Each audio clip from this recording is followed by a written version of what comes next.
Okay. I think this one was I think I was thinking somebody requested this one. Yeah. Because the thing about it was I knew American Werewolf in London was probably always going to happen at some point. Yes. It was just a matter of against what.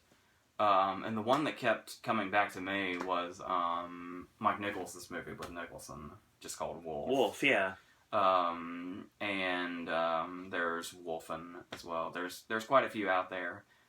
Until somebody else brought it up, for some reason, one of the most famous werewolf movies of all time just never even occurred to me.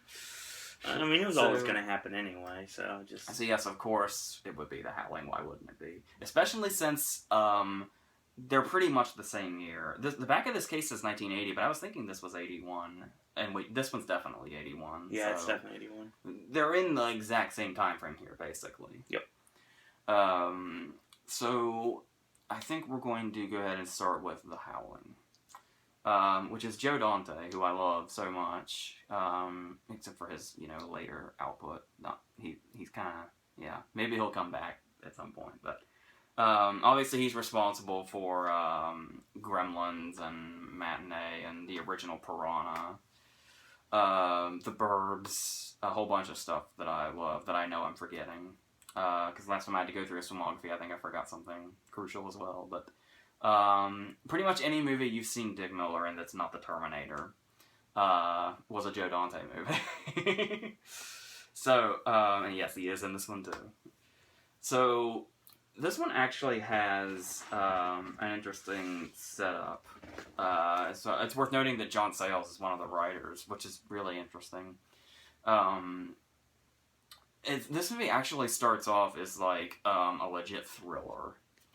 Where we have, obviously this is the movie famously referred to in Scream as the werewolf movie with E.T.'s mom in it. Yes, DeWass is a newscaster who is basically being stalked by this killer of sort. I guess he's a killer / rapist / God knows what else. Well, we know there's one more after another / but we'll get to that. In the first 15 minutes or so, it's like this police thriller where they're setting her up to kind of lure him out, and then they're going to ambush him, basically. And after this ordeal, she develops a sort of amnesia, so they decide to ship her away to the colony, where she's just going to kind of supposedly go for like rest and relaxation and try to pull her life back together. But the trouble is the place is pretty much populated completely entirely by werewolves. So, just a little minor issue. So, yes, I was saying this was one of the, obviously the movies go all the way back to, The Wolfman in what was the 1940s, I think. But then there kind of seemed to be a bit of a burst of repopularity kind of here. I can't remember. For the life of me, how old Wolfen is. I think it might have also been in here. I don't think it was older. Maybe, I don't know, maybe it is 70. I really don't remember. There's not a whole lot I do remember about Wolfen, except that Edward James Olmos and Tom Noonan were in it. That's about it. So, yes, there is a lot. For starters, there's a whole lot of... This is one of those movies where it's kind of... has a sense of humor about it, and there's a lot of in-jokes in it, and a lot of... foreshadowing, if you will. There's the whole, I think a lot of the characters are named after directors that are in the genre, naturally. Makes sense. There's a lot of moments where there'll be, I think at one point the Wolfman is actually playing on TV, then there's another point where, there's a cartoon with a wolf in it that's on TV, and it's that kind of stuff. And then we have the whole... Okay, I guess one thing we need to talk about is the effects. And yeah, the effects are very cool in this. The wolves have a really cool looking design once they're in their full form. And then there's the whole, she gets attacked and she cuts off its hand, and there's the pulsating severed hand that starts to turn human slowly. It's a really wonderfully disgusting effect. I would say one of the more famous scenes of the movie would be Eddie's transformation. Once once she realizes he wasn't actually killed in the ambush because he's a werewolf.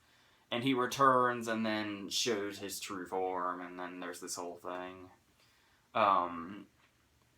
Yes, the effects are very, very cool, and probably, we'll get to the effects of American Werewolf and talk about the effect that they had. No pun intended or anything. And yes, looking at the cast, we do have a good cast here, but I'd like to point out somebody else. There, obviously, D. Wallace is very good. There, like I said, there's a couple of scenes with Doug Miller when it's just not a Joe Dante movie without him. Basically, the hero of this movie, people, believe it or not, the dude comes in with the silver bullets to save the day. After his girlfriend or wife or somebody, I can't remember which relation she was to him, was killed, he comes in ready to shoot the place the fuck up. And that is Dennis Dugan. Yes, that Dennis Dugan. The director of Jack and Jill is going to save the day when werewolves attack. No. No, he's not. I'm afraid so. He did. Oh my god. Yes, he kills many a werewolf in this movie, as a matter of fact.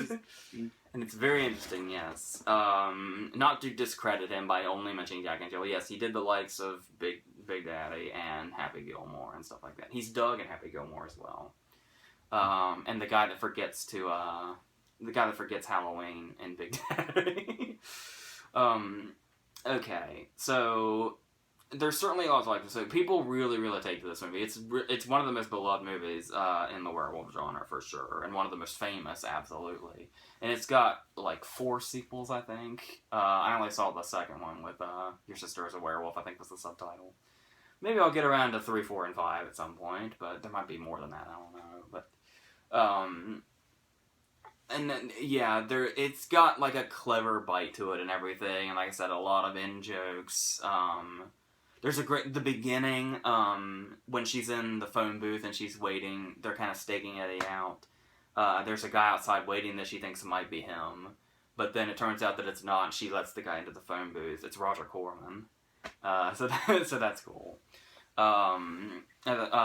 He brings back Kevin McCarthy's in this movie, who's been around in this kind of somewhat in the genre before. He put him in Piranha, and then he was also in Invasion of the Body Snatchers and stuff like that. So you might know him as the evil boss in UHF. Yes. And Death of a Salesman, of course. Okay, you will notice that I'm stalling. There's one more thing I gotta mention before I go into what I'm gonna talk about. Another thing you might notice, I should mention this because you're we're both extreme Kevin Smith fans, but you're actually more forgiving of his later work, so you might be very appreciative of this as well. The scene that Dogma lifted completely. Really?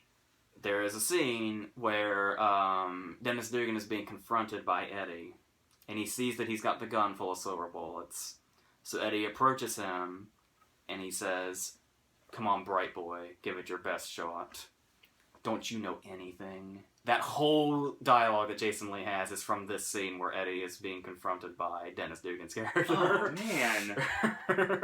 man. Just word for word, even the deliveries. So that's, if you're a Kevin Smith fan, yes, obviously you would know that's where the origin of that scene is. Okay, now, having said all this, I've got to be totally honest with you. The Howling was never really my thing. Okay. I've really never gotten into this movie. Like, I try my hardest, and I totally get the appeal. Because like I said, there's all that stuff in there that just kind of, it's not just a straight horror movie, but it's got, it's a movie for people that love the genre because of all the in-jokes. And like I said, there's a really dark sense of humor to be had in there. Like I said, they kind of try to mix up the genres by the first part of it being like a thriller of sorts. But try as hard as I can, and being such a fan of Dante, it's really never a movie I've really grown attached to or been into. I really don't find it that engaging, and it's very, very slow. Like, it's a swift hour and a half. However, there's just, and I get the whole, you know, we're kind of building and building, and the tension's building. We're kind of slowly getting to that point. We don't want to just blow everything all at once. The movie's really slow. It really is. And the thing about it is, as far as it being a horror movie, this is another one of those movies where, it seems more content with being really bizarre and weird, as opposed, like, in place of being chilling or scary. And it's basically, like, this whole setting with the colony is just, it's just kind of a weird concept in itself. It's basically, I know this probably sounds cool when I say it, but in context, it just doesn't feel like it's piecing together. The Howling is basically a werewolf movie it's set in the Wicker Man universe. that's pretty much what it is. So yeah, I can appreciate it for what it is. Like, the effects are really cool. But it's just never been a movie I've really... The ending is interesting too. That's kind of... It's a pretty... Yeah, the ending is good, but for the most part, it's just kind of... The Howling's just not my thing, I'm sorry. So, having said that, going over here to An American Werewolf in London, which starts with, we have David Naughton and Griffin Dunne, who are backpacking, and of course they come across, and the thing about it, just immediately when this movie starts, just this entire whole opening segment, where you have the thing that's synonymous with werewolf movies, the shot of the sky with the moon and the clouds going over it, is a crucial shot in this movie. And just this whole, with all the fog and the open fields and shit, and nothing else around them. The start of this, it's like, and the fact that they end up at the slaughtered lamb with all the people that are, you know, you can tell there's something afoot, but nobody really wants to go into it or talk about it, but there's clearly something sinister lurking, despite the fact that these people seem really content with their lives, just drinking and playing chess. That's literally all they do. As they say many times, the bar does not even have food. It is just a place for drinking and playing chess and just being people that live there. The whole thing kind of... It's like when you're being told a scary story around the campfire and you kind of try to visualize it in your head. These are like the kind of images that you would see when you do that. And I thought it was really great that Landis was able to kind of pull off that type of imagery for this opening. But having said that, how well it's tone setting for all the sinister goings on, one thing this movie is really, really known for is the fact that a lot of it is a comedy, too. Despite it being this really vicious horror movie when it reaches those points. And because we have, you know, the first attack where Griffin Dunne's character is just ripped to shreds completely, which is pretty terrifying. But then, once he's in the hospital, we meet the likes of, there's that bumbling detective that just never seems to know what he's doing. He's asking all the wrong questions, and he's knocking shit over, and he tries to make a dramatic exit and almost runs into the door because it's been shut behind him. All that. Frank Oz pops up technically Frank Oz pops up twice, because he's the guy there that's trying to interrogate him in the hospital, and then, he's watching the Muppets later. So, that wasn't on purpose at all. And then there are those moments where, obviously he befriends, his nurse. And there are those, obviously, since he's been bitten, he keeps having these vivid nightmares. These really great point of view shots going through, like, speeding through the foggy woods and stuff like that. What that score playing really is, I really love just the simplicity, but how effective those scenes are. But then the nightmares start getting more elaborate. Like, first he attacks a deer, and then the imagery starts getting more fucked up, and then we have, like, the mutant Nazis shooting his house up and killing his family. They just get more and more progressive as it goes. And I love that particular moment where once he's had that dream and he wakes up, this is kind of, it's definitely played out now, but the way it's delivered here and at the time that it was, has a hilarious effect where he wakes up from that dream, and then the nurse goes over to open the curtains, and one of those fucking things pops out and stabs her to death, and he realizes he's dreaming again.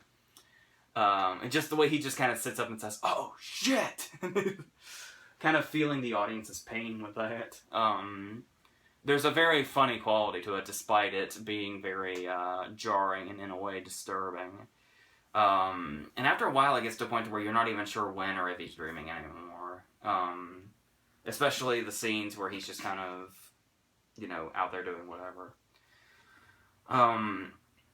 And another thing is how well this movie juggles it. You would think, John Landis obviously is known for, Animal House and The Blues Brothers and Trading Places and pretty much all comedies.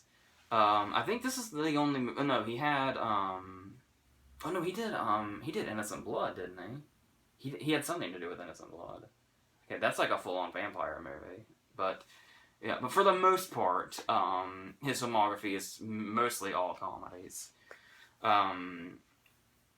But so the great thing that he was able to do here, as the sole writer and director, is I think I read somewhere he wrote this when he was only 19, which is kind of impressive. There's a juggling going on where once you know something's going to go down, with the way the movie has been juggling things, we have because his nightmares and stuff kind of have both, and we have the opening that's pure horror. And then we have when Griffin Dunne starts popping back up and his appearance is getting more disgusting as it goes. But there's always a comedic quality to it when he shows up, despite his appearance. So when this movie sets up like it's going to do something and it's going to go in a certain direction, it gets to a point now to where you have no idea if the next thing is going to be funny or scary. Which is what I really like. And then, of course, once he turns, obviously, there are the gruesome deaths. And the great thing that they do, I know a lot of people, he's basically like the shark in Jaws. A lot of people complain that when he's in his the movie's known for how great its effects are, but when he's in full wolf form, a lot of people think he's not very convincing. It's clearly just the top half of a puppet that is being moved around on one side of the camera, of course. Which is why it's great that when we have these attack scenes, when they do show him, it's barely still at all. Which is why I think one of the more beloved scenes of the movie is the scene in the the subway station when the dude is chasing the dude, but it's strictly from a point of view shot.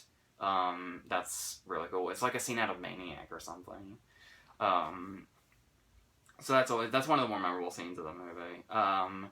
Now, talking about the effects, of course, obviously, I guess you could argue there were multiple things going into it, like the whole argument about splitting up black and white and color cinematography when The Adventures of Robin Hood missed out, and the whole expanding the Best Picture category when Wall-E and The Dark Knight didn't get in, stuff like that. Now, instead of being too late, to my understanding, I'm not totally positive, don't quote me or anything, this movie, single-handedly, is why we have the makeup category in the Oscars now. Because this movie came out, and they were like, holy shit, that transformation scene in itself, on top of what they were doing to Griffin Dunne, and they said, this probably needs its own category, so let's do this. And of course, naturally, it would fall on this movie because this was the first movie to win it. So, I'm not even sure what its other nominees were. But, now the thing about it is... Okay, what am I... Okay, oh yeah, another thing was, the effects were so good also that, these were the people, like Landis and all of them were called on for the Thriller video to do all that stuff. Yeah. So, now another thing I forgot to mention as far as, the movie's sense of humor is concerned is, one thing that I really love in this movie is that they totally went out of their way for. They could have just kind of done this and just kind of had it as background, but they went out of their way to actually make this specifically. I'm talking about the porn movie in the theater. See you next Wednesday. This movie where they didn't just get some random archive footage and throw it on a screen. They kind of made this movie, and you kind of really want to know what's happening with this movie because they just kind of amidst what's going on in this movie already. Not to mention we are nearing the end. Like this is right before the very end of the movie. Yep. We have them watching this porn movie in the theater. And this porn movie is like a parody of porn movies that they made themselves. Where it's the whole, you have the couple in bed, and then the dude breaks in. And then he confronts them. And then the guy mistakes him for talking to him. And then when she says she doesn't know him, he says, oh, and just leaves. This gets its own scene in the middle of this. And it's this great kind of tension breaker, because this is kind of when the movie's starting to really take off, and we know that this climax is gonna go to a dark place. But after that, we have the brilliant scene right before that, where Griffin Dunne introduces him to all of his victims over the past day or so. And they're annoyed that they're here. Like, they're not angry, they're not vengeful. It's just very much an inconvenience for them to be in this limbo before they go off. Because obviously he has to be killed before they can rest appropriately. And then you get, before I go into that, I should probably talk about the love story also real quick, because that's kind of a lot of the movies devoted to this.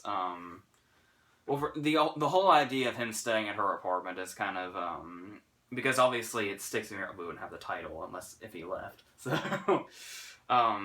so you have the light scenes where he's just kind of walking around the apartment. The scene where he keeps going to the refrigerator, and we know he's just opening it because he's bored, and he has to keep reminding himself, I'm not hungry, why am I doing this?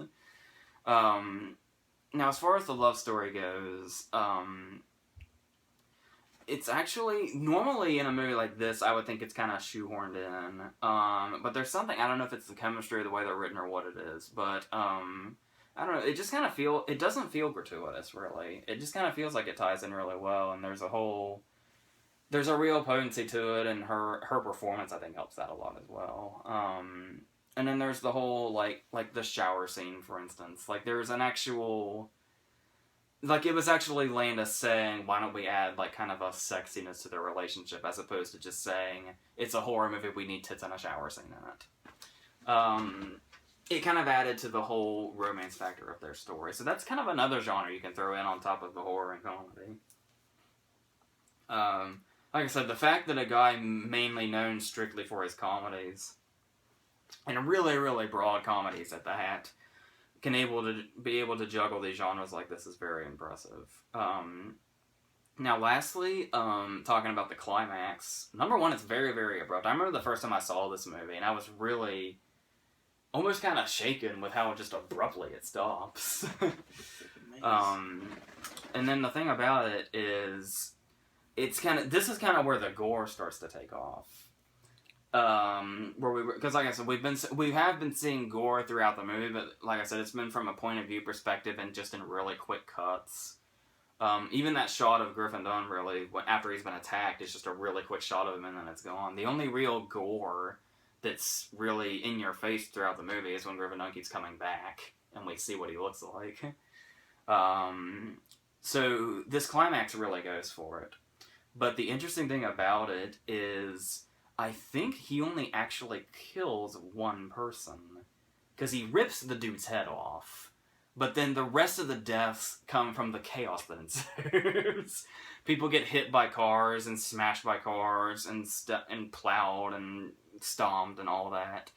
So this whole thing that's going on, I'm pretty sure the guy whose head he ripped off is the only guy he actually kills in the climax. Sounds right. I thought that was kind of an interesting way to take it. And then, like I said, they pull no punches.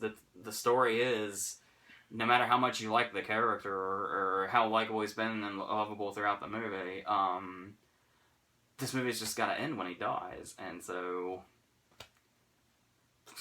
just like that, they do not waste time. So yeah, and I say abrupt like that, and like I said, it threw me off, but I really like that it's that way.